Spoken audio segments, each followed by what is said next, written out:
Vullnetarizmi ndodh dhe zhvillohet në çdo shoqëri. Koncepti i vullnetarizmit si dhe format e angazhimit të tij mund të variojnë në gjuhë dhe kultura të ndryshme, por vlerat e vullnetarizmit në thelb janë të njëjta dhe universale. Dëshira për të kontribuar në të mirat të përbashkëta me vullnet të lirë dhe me ndjenjën e solidaritetit, pa pritur kompensim financiar. Kontributi vullnetar ndikon në mënyrë thelbësore në zhvillimin e aftësive për jetën e vullnetarëve, nxit zhvillimin shoqëror dhe kohezionin social. Angazhimi vullnetar i të rinjve u ofron mundësi atyre për të kontribuar në përmirësimin e cilësisë së jetës në komunitete, duke ndikuar pozitivisht në nxitjen dhe promovimin e qytetarisë aktive, zhvillimin komunitar dhe solidaritetin, elemente kyçe këto të demokracisë dhe të vlerave evropiane. Nga ana tjetër, kontributi vullnetar ndikon pozitivisht në rritjen dhe zhvillimin e aftësive personale, ndërpersonale dhe profesionale të rinjve vullnetar. Vitet e fundit vije të re një ndryshim në mendësi dhe përqasjen e qytetarëve në lidhje me konceptin e vullnetarizmit, e shprehur kjo më shumë te të rinjt.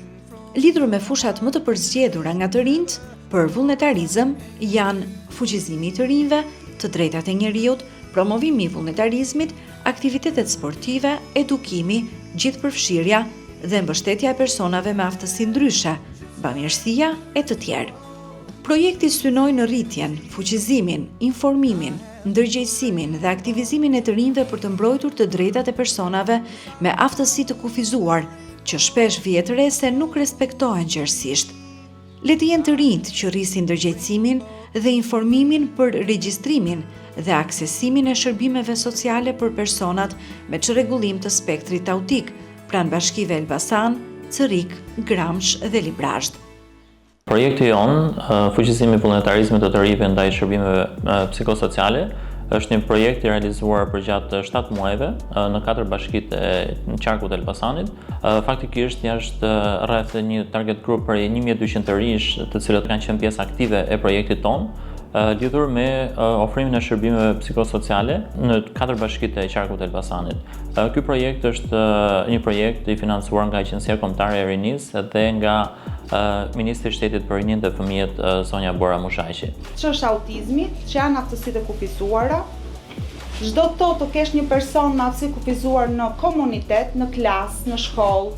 Fillimisht këto të ri nuk është se kishin informacionin e nevojshëm për rreth shërbimeve psikosociale që ofroheshin në bashkitë e tyre. Që ju të njiheni specifikisht që qyteti i Elbasanit, që bashkia e Elbasanit ofron shërbime të caktuara, të specializuara për personat me aftësi të kufizuar. Për 14 vitesh, Qendra e Autizmit Elbasan ka një bashkëpunim mjaft të mirë me fakultetet që ndodhen në qytetin e Elbasanit, atë të infermierisë dhe të psikologjisë, duke bashkangjitur këtu dhe punonjësi social dhe studentët e logopedisë. Të gjithë këta studentë kanë qenë vullnetar të aktiviteteve tona sensibilizuese, informuese dhe edukative për ndërgjegjësimin e popullsisë Elbasanit për sa i përket çrregullimit të autizmit. Më përpara nuk kisha shumë informacion për këto shërbime sociale, pra nuk e dija që bashkia ofronte shërbime falas për të rinj, por tani që mendoj që ofron këto shërbime falas, mendoj që është diçka shumë pozitive që shumë të rinj duhet të kenë informacion për këtë.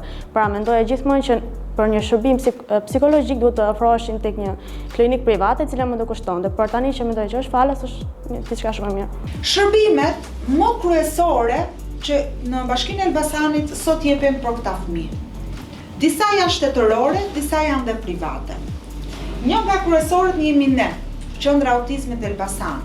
Funksionojmë për 15 vitesh gati, po shkojmë tani, dhe trajtojmë fëmijët të moshës 2 deri në 11 vjeç dhe japim 5 shërbime kryesore. Projekti implementuar nga Qendra Aleanca Sociale dhe mbështetur financiarisht nga Agjencia Kombëtare e Rinisë dhe Ministri i Shtetit për Rininë dhe Fëmijët kishte 3 objektiva. Të rritej informimi i të rinjve, i komunitetit për identifikimin e personave me probleme të spektrit të autizmit dhe orientimin e tyre pranë qendrave sociale të njësive bashkiake respektive. Të rritej ndërgjegjësimi dhe informimi për aksesimin e shërbimeve sociale për personat me probleme të spektrit të autizmit.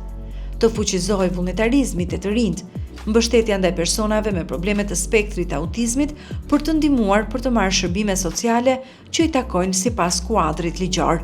Kishte disa raste që kishin një informacion ose një të afërm me çrregullimet e spektrit të autizmit, por pjesa më e madhe kishin mungesë informacioni dhe faktikisht edhe gjatë takimeve që ne kemi bërë me studentë të infermierisë dhe të logopedisë, shumë pak prej studentëve kishin informacion.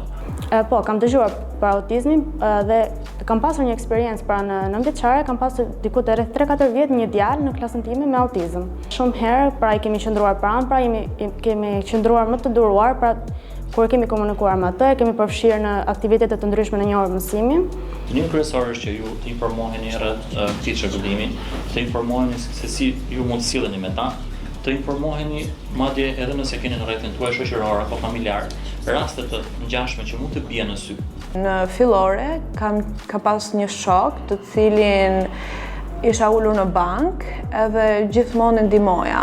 Ka 6 muaj që ka ardhur në klasën tonë edhe të them drejtën, në fillim nuk isha aq e bashkuar me atë pasi ishte i veçantë nga neve. Ata janë të veçantë, por janë njësoj si ne. Thjesht duan afrimitet, të qëndrojnë pranë dhe të përfshijmë në aktivitetet tona.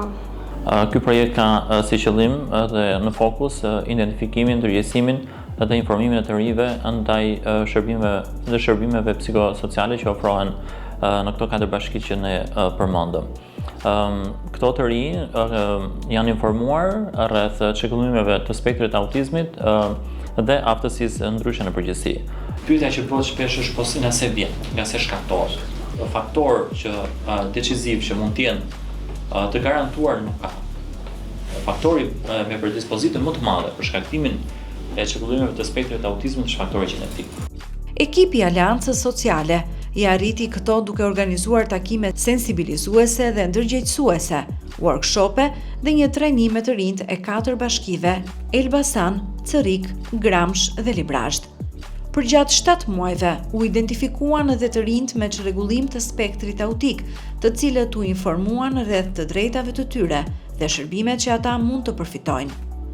Gjithmonë do të jenë pjesë e klasave, nxënësit me aftësi të kufizuara, nxënësit ndryshe, sepse duhet të jenë sa më të lirshëm, duhet të kenë aktivitet me njëri tjetrin, duhet të kenë një marrëdhënie komode, prandaj janë shumë të mirëpritur nëpër klasat me nxënësit tanë. Mësuesit na kërkuan takime më specializuara në lidhje me menaxhimin e rasteve të këtyre të rive që janë implementuar në shkolla normale dhe të dinin se si të silleshin me një adoleshent me çrregullime të spektrit të autizmit. Puna fillon që nga mosha 3 vjeç, një punë në një tërkënd që është shumë të fortë, terapist, prind dhe mësues, që sot ne të kemi raste si Melisa.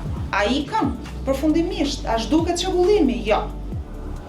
Por jemi ne, komuniteti dhe shërbimet sociale, që bëjmë të mundur që Melisën dhe të gjithë fëmijët si Melisa ne të integrojmë dhe të bëjmë të zotët e vetes dhe të aftë që të ecin me këmbët e tyre. Bie në sy dhe është një rezultat pozitiv faktikisht në lidhje me qëllimet dhe objektivat që ka pasur ky projekt, është identifikimi i të rinjve me çrregullime të spektrit të autizmit në moshat e adoleshencës.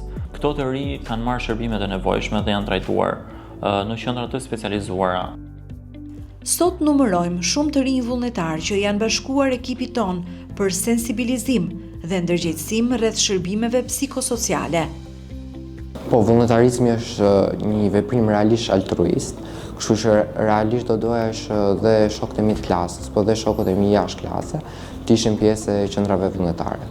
Por me kalimin e kohës, zbulova që duhet të ndihmuar dhe fillova të komunikoja me atë.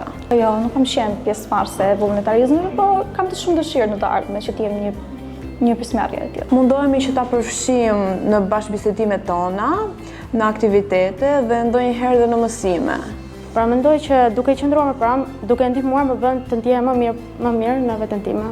Po me të informacion që kam marrë tani, do doja shumë që në të ardhmen të arrijmë të krijonim një organizat ku mund të ndihmoshim shumë persona që kanë nevojë për ndihmën tonë. Ne kemi folur vazhdimisht për projekte të tilla dhe për qendra të tilla, por akoma në Shqipëri nuk është shumë i përhapur vullnetarizmi në kuptimin e plotë të fjalës. Edhe nxënësit kanë pak informacione. Megjithatë, me këtë projekt janë ndier jashtëzakonisht mirë, kanë shprehur dëshirën e tyre për të qenë pjesëtar në vullnetarizmin për projekte, për tematika nga më ndryshme. Pas informimit për këtë çështje, realisht do doja të isha pjesë e më shumë aktiviteteve vullnetare. Si rezultati i këtij projekti, shumë të ri vullnetar na janë bashkangjitur për të përcuar informacionin, jo vetëm tek prindërit me të cilët neve tashmë kemi një bashkëpunim mjaft të mirë dhe që kanë bërë të mundur të përhapin më tej informacionin për shërbime psikosociale, por dhe për të bërë identifikimin sa më të shpejt në kohën më të hershme për sa i përket rasteve të reja klinike që vinë në qendrën tonë për t'i vlerësuar ata dhe për të ofruar më tej shërbimin psikosocial, jo vetëm në qendrën tonë, por edhe me aktorët kryesorë në 4 bashkitë e Elbasanit. Në këtë projekt grupi ishin të rinjt nga bashkitë Elbasan, Cërik, Gramsh dhe Librasht, personat me aftësi ndryshe, përfituesit direkt dhe indirekt, si dhe grupe interesi nga organizatat të shoqërisë civile. Me informimin, duke ditur që mund t'i ndihmojë këta njerëz në nevojë, pse jo mos i ndihmojë? Po, unë do bëj më të mirën time që këtë informacion që sot mora, t'ja shpërndaj dhe miqve të mi, familjarëve dhe çdo kush që i intereson. Shumë të ri u treguan të gatshëm që të marrin informacione rreth këtij çrregullimi dhe rreth shërbimeve psikosociale, por gjithashtu edhe na janë bashkangjitur në workshopet, në aktivitetet që ne kemi zhvilluar gjatë projektit dhe kanë marrë pjesë aktive në aktivitetet e këtyre institucioneve ose qendrave që ofrojnë shërbime psikosociale.